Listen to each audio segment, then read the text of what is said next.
नमस्कार, मैं कनकलता झा आज आप लोगों के लिए फिर से लिंग लेकर उपस्थित हुई हूँ। आपने इससे पहले वीडियो में लिंग किसे कहते हैं, उसे लिंग परिवर्तन से जुड़ी हुई कठिनाइयों और उनके हल के बारे में कुछ जाना। आज हम उससे आगे की चर्चा करेंगे। जिनकी मातृभाषा हिंदी होती है उन्हें सहज व्यवहार के कारण लिंग निर्णय में परेशानी नहीं होती, लेकिन इनमें भी एक समस्या है कि कुछ पुल्लिंग शब्दों के पर्यायवाची स्त्रीलिंग हैं और कुछ स्त्रीलिंग के पुल्लिंग, जैसे पुस्तक को स्त्रीलिंग कहते हैं और ग्रंथ को पुल्लिंग। हम आगे पढ़ते हैं। हिंदी में लिंग।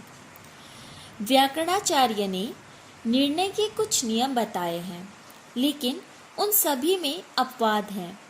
लेकिन फिर भी लिंग निर्णय के कुछ नियम इस प्रकार हैं। कुछ नियम मैं आपको नीचे यहाँ दे रही हूँ, आप उसे देख सकते हैं, समझ सकते हैं, पढ़ सकते हैं, आपकी सुविधा के लिए है।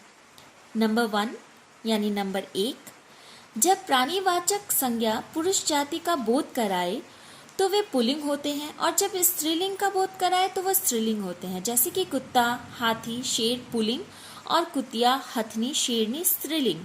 कोई प्राणीवाचक जो संज्ञा शब्द होते हैं वो अगर पुरुष जाति का बोध कराते हैं तो उसे हम पुल्लिंग कहेंगे, और स्त्री जाति का बोध कराएंगे तो उसे स्त्रीलिंग कहेंगे। नंबर 2, कुछ प्राणीवाचक संज्ञा जब पुरुष और स्त्री दोनों लिंगों का बोध कराता है तो वो नित्य पुल्लिंग में शामिल हो जाता है। जैसे खरगोश, खटमल, गेंडा, भालू, ये स्त्रीलिंग और पुल्लिंग दोनों पुरुष जाति का ही बोध कराते हैं। नंबर 3, कुछ प्राणीवाचक संज्ञा जब पुरुष और स्त्री दोनों का बोध करे तो उसे नित्य स्त्रीलिंग में शामिल कर लिया जाता है। जैसे कोमल, चील, तितली, छिपकली। जब प्राणीवाचक संज्ञा स्त्री और पुरुष दोनों के लिए एक हो जाते हैं तो उन्हें हम स्त्री जाति में सम्मिलित कर लेते हैं, उसे स्त्रीलिंग कहने लगते हैं। जो नित्य प्रयोग में आते हैं उन्हें, जैसे कि कोमल को हम स्त्रीलिंग के अंतर्गत रखेंगे, चील को हम स्त्रीलिंग ही कहेंगे, उसके लिए चील को हम कभी पुल्लिंग नहीं कहते हैं। तितली को हम स्त्रीलिंग के अंतर्गत ही रखते हैं, छिपकली को हम स्त्रीलिंग के अंतर्गत ही रखते हैं। आइए आगे बढ़ते हैं। लिंग के भेद। संसार में 2 जातियां हैं, पुरुष, स्त्री।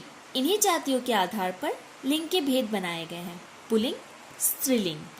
पहला है पुल्लिंग, दूसरा है स्त्रीलिंग। संसार में सच में 2 जातियां हमारे सामने हमेशा हमें परिलक्षित होती है, हमें दिखाई देती है। एक है स्त्रीलिंग, दूसरा पुल्लिंग।